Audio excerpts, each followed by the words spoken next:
Private detective Larry dog स्पॉटेलो की कहानी है। कहानी तब शुरू होती है जब डॉग की पूर्व प्रेमिका अपने लापता प्रेमी एक धनी रियल एस्टेट डेवलपर को खोजने में मदद मांगने के लिए उसके कार्यालय में आती है। अपनी शंकाओं के बावजूद डॉग मामले को लेने के लिए सहमत हो जाता है और अपनी जांच शुरू करता है, जो जल्दी से उसे एक जटिल और खतरनाक रास्ते पर ले जाती है। सच्चाई को उजागर करने और मामले को सुलझाने की कोशिश में डॉक्टर कई चुनौतियों और बाधाओं का सामना करता है। हेलो दोस्तों, हमारे चैनल मूवी रिव्यूज में आपका फिर से स्वागत है। आज हम इनहेरेंट वाइस नाम की 2014 की मिस्ट्री क्राइम फिल्म के बारे में फिर से दोहराएंगे। बाद में क्या होता है यह जानने के लिए वीडियो देखते रहें और चैनल को सब्सक्राइब करना ना भूलें। जैसे ही 1970 में गॉर्डेटा बीच पर सूरज ढलना शुरू हुआ, शास्ता फे हेप्वे ने अपने पूर्व प्रेमी, निजी अन्वेषक और हिप्पी लॉरी डॉग स्पॉटेलो के बीच हाउस में अपना रास्ता बना लिया। डॉग की आंखें आश्चर्य से चौड़ी हो जाती हैं जब वह उठता है और देखता है कि उसके पोर्च पर कौन खड़ा था। शास्ता एक परेशान अतीत वाली एक युवा महिला थी। वह डॉग को अपने नए प्रेमी, धनी real estate developer Michael Z Mickey Wolfman ने बारे में बताती है। शास्ता को डॉक्टर की मदद की सख्त जरूरत थी। उसने उसे मिकी की पत्नी के बारे में बताया, जो उसे एक पागल खाने के लिए प्रतिबद्ध करने की कोशिश कर रही थी, और उसने डॉग से भीख मांगी। डॉग शामिल होने में हिचकिचा रहा है। शास्ता के लिए डॉग की सख्त भावनाओं और उसके अनुन्य के मामले को लेने के लिए प्रेरित किया। हालांकि यह सब अच्छे समय नहीं था, लेकिन फिर भी डॉग शास्ता को देखकर खुश हुए और उन्हें रहने के लिए कहा, लेकिन उन्हें ऐसा नहीं किया। इसलिए डॉग उन्हें अपने साथ अपनी कार तक ले गए। डॉग की जांच पड़ताल उसे लॉस एंजलिस की गंदी गलियों में अंडरबेली से होते हुए एक खतरनाक यात्रा पर ले गई। अगले दिन जब डॉग अपने क्लिनिक में गए तो नर्स ने उन्हें बताया कि उनके कार्यालय में कोई उनका इंतजार कर रहा है। ब्लैक गोरिल्ला परिवार के एक सदस्य तारिक खलील ने उनसे मुलाकात की, और जब डॉक्टर ने अपने कार्यालय में प्रवेश किया तो तारिक कुर्सी पर बैठे थे। उन्होंने डॉग से आर्यन ब्रदरहुड के सदस्य और वुल्फमैन के अंगरक्षकों में से एक ग्लेन चार्लक को खोजने के लिए कहा, जिनके पास पैसे थे। अपनी खोज के दौरान डॉग को मिली मिकी के चैनल व्यू एस्टेट प्रोजेक्ट में स्ट्रिप मॉल के एक मसाज पार्लर मिला और प्रवेश किया। रिसेप्शनिस्ट ने उनका स्वागत किया, लेकिन फिर घात लगाकर हमला किया और एक के साथ मारा बेसबॉल का बल्ला। वह उठा और उसने खुद को 4 लोग के मृत शरीर के बगल में खुले में पड़ा हुआ पाया और पुलिसकर्मियों से घिरा हुआ। आपको क्या लगता है कि यह सब डॉग को फंसाने की योजना थी? हमें कमेंट सेक्शन में कमेंट करके बताएं।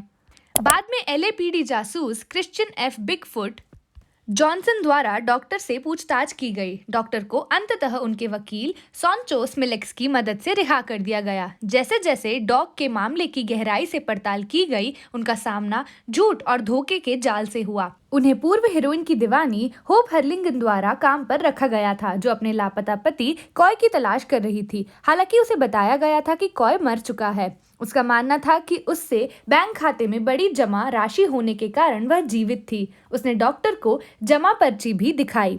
धूमित रात के बीच डॉक्टर को मसाज पार्लर की एक कर्मचारी जेड का संदेश मिला। जब वे डॉग से आखिरी बार मिले थे तो उन्हें इस बात का खेद था कि डॉग के साथ क्या हुआ था, और उन्हें गोल्डन फैंग से सावधान रहने की चेतावनी दी। उसने खुलासा किया कि गोल्डन फैंग एक अंतर्राष्ट्रीय ड्रग तस्करी ऑपरेशन था और डॉग को कॉय से मिलवाया, जिसने उसे बताया कि वह टोपंगा कैनियन के एक घर में छिपा हुआ है। कॉय को समझाया कि वह पुलिस मकबरी था और केवल अपनी पत्नी और बेटी के पास लौटने की इच्छा रखते हुए अपने जीवन के लिए भयभीत था।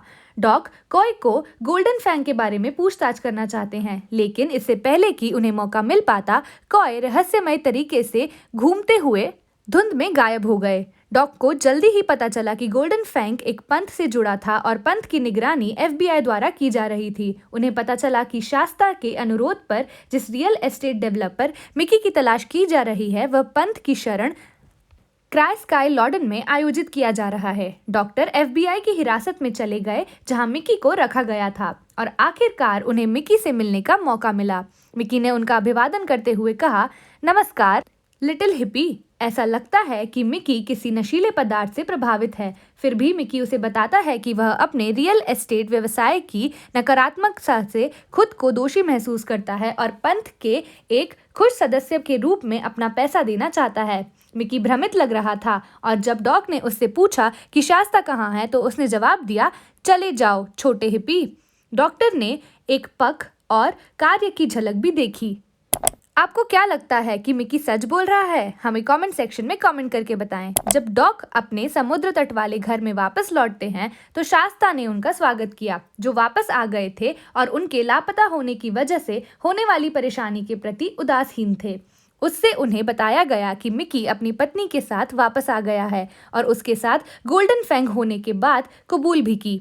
मिकी 3 घंटे के दौरे पर इस बीच डॉक्टर के बिग फुट का फोन आया, जिन्होंने काय हर्लिंगन मामले पर डॉक की रिपोर्ट के बारे में पूछताछ की, लेकिन डॉक ने जवाब देने के बजाय गोल्डन फैंग पर एक टिप्पणी की। जैसे ही कॉल समाप्त हुई, हम शास्ता को नग्न देखते हैं। दोनों ने एक संयुक्त धूम्रपान किया और फिर शास्ता ने डॉक्टर को असभ्य सेक्स के लिए उकसाने के नाव पर जो कुछ किया उसके बारे में डींग मारी। उसने कहा कि मिकी मुझे बेवरली हिल्स पर दोपहर के भोजन के लिए ले जाते थे। एक बड़े हाथ से मेरी नंगी बाह के चारों ओर मजबूती से मेरा मार्गदर्शक करते थे, उज्जवल सड़कों और अंधेरी ठंडी जगहों में जहां केवल शराब की गंध आती है और भोजन नहीं मिलता।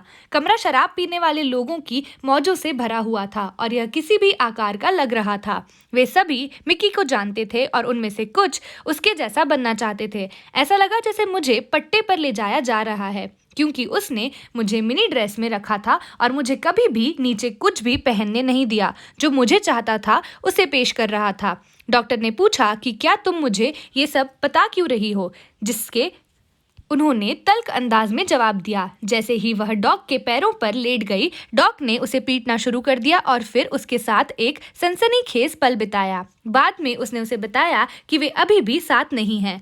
पेनी, एक सहायक जिला अटर्नी जिसके साथ डॉक का संबंध था, उन्हें गोपनीय फाइलें दी, जिनसे उन्हें पता चला कि एलएपीडी के लोगों को मारने के लिए लोन शार्क एड्रियन प्रशिया को भुगतान किया था और उसका एक शिकार बिगफुट का पूर्व साथी था। प्रशिया गोल्डन गैंग से संबंध में था और डॉक को पता चला कि 4 लोग एक सौदे में शामिल था, जिसके कारण उसे मार दिया गया। उन्होंने एड्रियन का दौरा किया, बेसबॉल और उनके यादगार संग्रह के प्रति उसके जुनून को देखते हुए, और सीखा कि गोल्डन फैंग एक शॉपिंग कंपनी के लिए एक मोर्चा था और 4 लोग की हत्या को रोकने के लिए प्रशिया द्वारा ऑर्केस्ट्रेट किया गया था।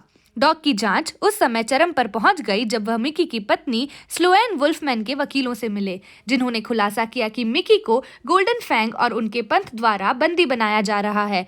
कॉय की मदद से, जो अब एफबीआई के साथ काम कर रहा था, डॉक ने पंथ में घुसपैठ की ओर पता चला कि गोल्डन फैंग एक बड़े पैमाने पर रियल एस्टेट धोखाधड़ी योजना में शामिल था, जिसमें उन्हें मूल्यवान संपत्तियों को लेने के लिए पागल शरण का इस्तेमाल किया था।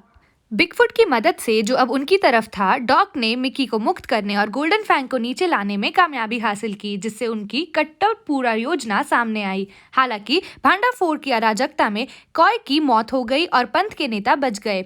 डॉक को बाद में एक साथ टुकड़े जोड़ने में छोड़ दिया गया। इस मामले के घिरे खतरे और त्रासदी के बावजूद डॉक पेनी के साथ अपने संबंधों और बिगफुट के लिए अपने नए सम्मान में कुछ सांत्वना पाने में सक्षम हुए। अंत में डॉक के पास उत्तरों की तुलना में अधिक प्रश्न रह जाते हैं, लेकिन जरूरत पड़ने पर किसी मित्र की मदद करने में संतोष होता है। उसे पता चलता है कि दुनिया अनहारित दोषों से भरी है, लेकिन वह आशवंत और आशावादी बना रहता है, जो भी उसके सामने आने वाली चुनौतियों का सामना करने के लिए तैयार रहता है। कहानी अपनी कार में बैठे डॉक के साथ समाप्त होती है, जबकि शास्ता अपने सर उसके कंधे पर रख देती है और पिछले कुछ दिनों की घटनाओं को दर्शाती है। चुनौतियों और दिल टूटने के बावजूद डॉक हिप्पी आदर्शों के एक सच्चे विश्वासी बने रहे और एक निजी अन्वेषक के रूप में लॉस एंजलिस के अंडरबेली और नेविगेट करना जारी रखा। हमेशा अपने अगले मामले के लिए तैयार रहे। उन्होंने अपनी बुद्धि, आकर्षण और चालाकी से भ्रष्टाचार और छल में भरे हुए शहर की ताकत थी। तो दोस्तों आज के लिए बस इतना ही। इस अद्भुत फिल्म रिकैप को देखने के लिए इस वीडियो को स्क्रीन पर देखें। इसके अलावा सुनिश्चित करें कि आपने सब्सक्राइब बटन दबाया है और बेल आइकन को भी हिट किया है ताकि कोई भी रोमांचक फिल्म रिकैप कभी न छूटे। देखने के लिए धन्यवाद।